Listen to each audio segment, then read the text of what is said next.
बलौदाबाजार जिला के सिमगा मां नाबालिग लड़की के साथ दुष्कर्म करिया दो लड़का ला पुलिस से गिरफ्तार करे है।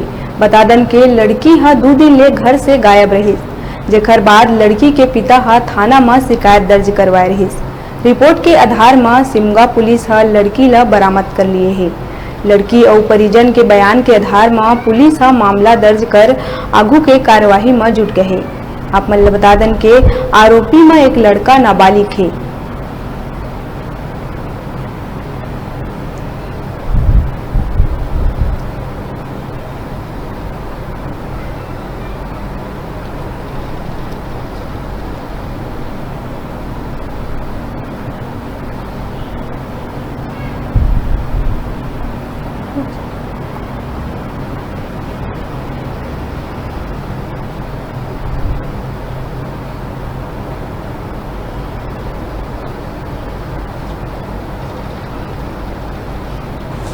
घर से बिना बताए दिनांक 21/9 को कहीं चली गई है कि विवेचना पर पाया गया कि आरोपी अनुराग उर्फ लक्की मानिकपुरी अपने नाबालिग दोस्त के साथ पीड़िता को बहला फुसला कर भगाकर ले जाकर उसके साथ बलात्कार किए हैं कि आरोपी लक्की मानिकपुरी एवं विधि से संघर्षरत बालक के विरुद्ध अपराध धारा 376 DB 46 पास्को एक्ट का पाए जाने से अपराध पंजीबद्ध कर विवेचना में लिया गया।